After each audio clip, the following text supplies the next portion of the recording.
You're running for your life. You're a shooting star in all the years. No one knows just how hard you worked, but now it shows. In one shining moment, it's all on the line.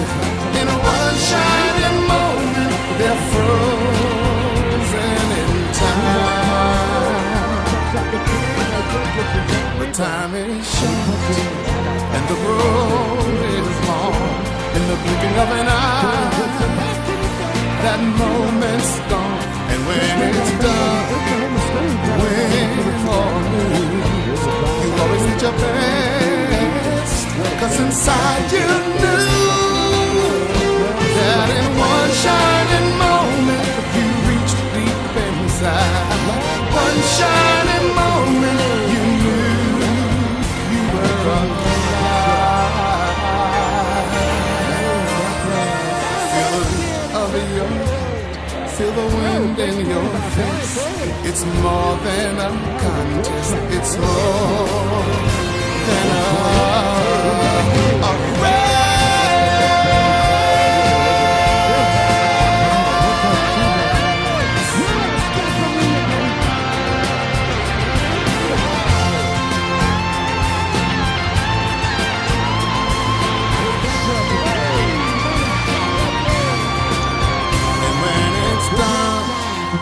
Win or lose, you always did your best.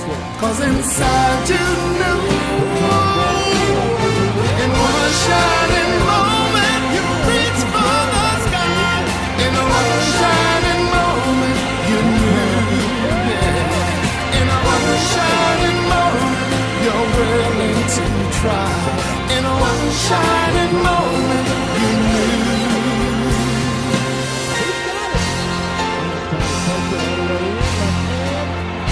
One shining moment.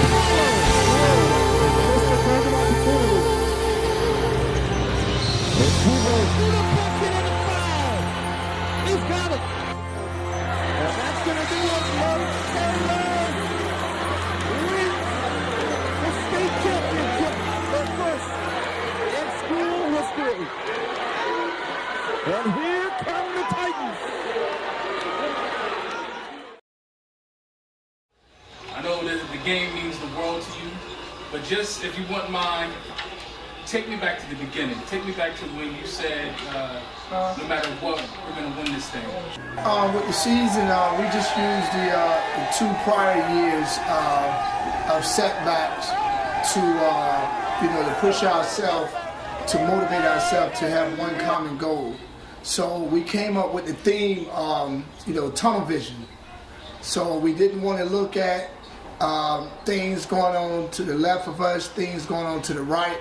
We just wanted to look at the light at the end of the road. And that tunnel vision meant not talking about 2 years in the state finals or even so the 50-footer.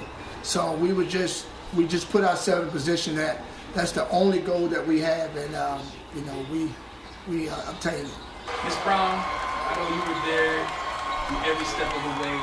Talk about what you saw Coach go through, what the team go through, what you had to put up with, and what you went through. She always wanted to be a coach at home, so take your time. The state championship 2 years ago was devastating for those guys. I saw they were just so sad and just they wanted it so bad. But then the next year with the 50-footer, it was like, oh, I'm almost here, but I still didn't get it. So just to see them go through that, those channels of different situations, just motivated them just to get to where they went to on March the 10th. And as far as going through it with my husband, it's been a journey, but we support each other. And basically, we're in this together. So he's the coach, I'm Mrs. Coach. So he hears me from inside, where everybody else, when the game is over, you have a lot of people that like to coach from the bench. And I observe everything. So I come home and I'm like, okay, Kenny, you need to do this, you need to do that. And he listens to me. So that what makes it work. I allow him to coach, not allow him to coach, but he coaches and I support him. So that's what made it special in our situation. It wasn't a drag. It wasn't something that I didn't want to do. It was something that we did together, and I was just glad to be on that journey with him. All right, Coach, here it is, third quarter. You guys are up 10, so now you're in a dogfight. What's the mindset of the team? You know, I think we had the same mindset. We was relaxed. We still wanted to carry out our game plan. And I tell you, you know, the Eastern District, like Granby High School, you know, coaching against Mike Evans, you know, taking us down to the wire in a dogfight on the road where McNair had to hit 2 free throws to seal it.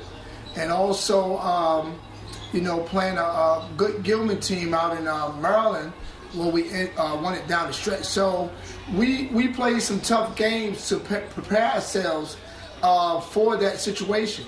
But we had already told our kids in the locker room that this is a very good John Hanley team. So we told them, expect them to make a run, and not only that, expect them to take the lead. Left hand. Oh, the dunk from Seaborn on the follow. So it was no false sense of security where we thought it was going to be a blowout. We was expecting them to do what they did, and we just kept our composure throughout the fourth quarter and both overtimes. It was a journey for me, but I always believed that they were gonna do it. And the reason I say that is because they all had chemistry. They had talent, but they had chemistry. The way those guys bonded together, and there was no individual person on that team that needed, you know, to be the man. DB, JJ, Joe, when one wasn't on, the other one was on. And even Bone, well, Taquan, and the twins, all of them just added a special addition to the team. And just to see that every night, hungry for this victory. Blocked by Bryant. Here comes Seaborn.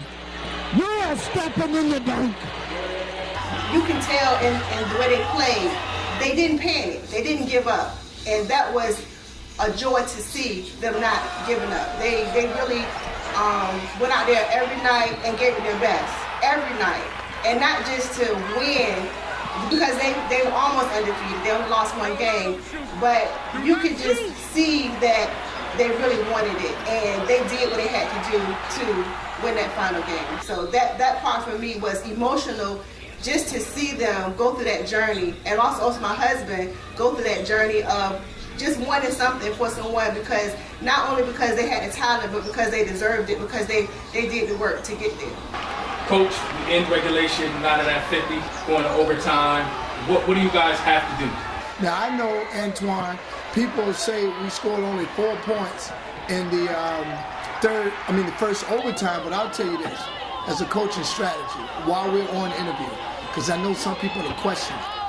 Once we got the ball with after 4 points were scored for both teams, I think we had the ball with about, 2:01 left? Yep. And Hanley was still in overtime.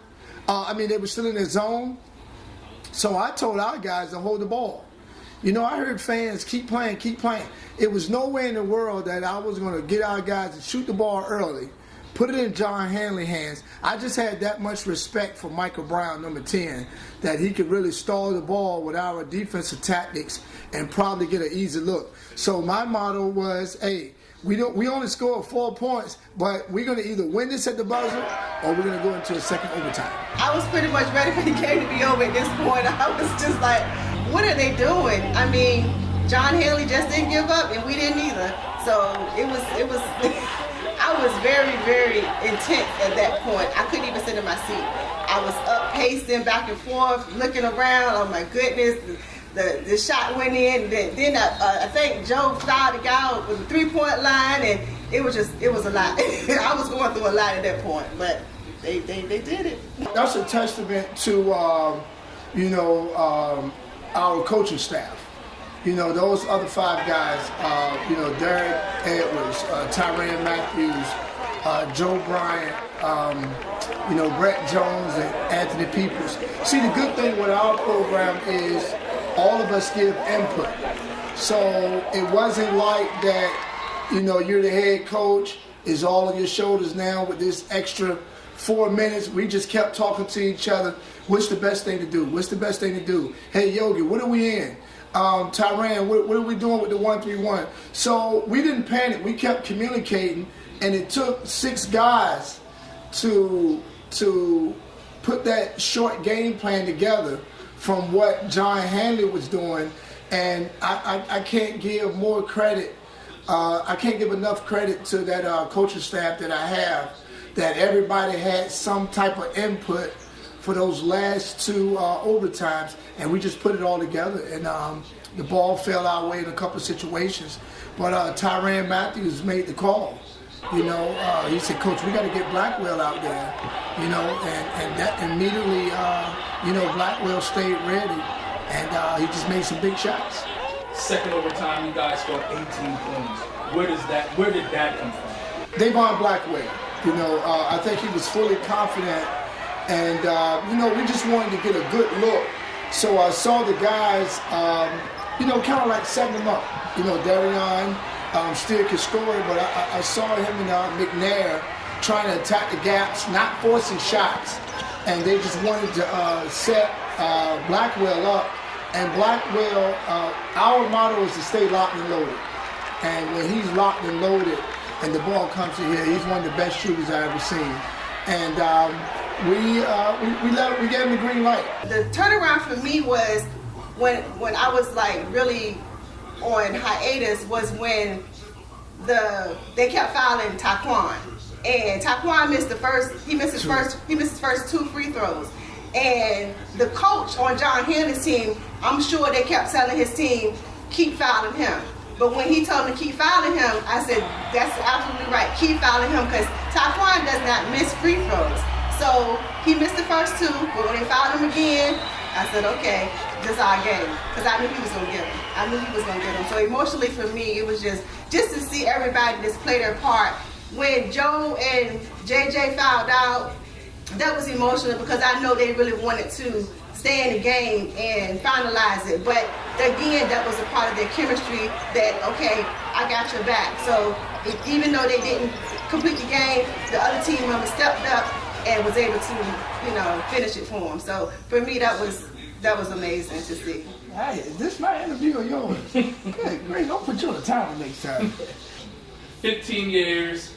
2 overtimes. 17. 17 years. I'm sorry. Yeah. 17 years. You might have got rid of.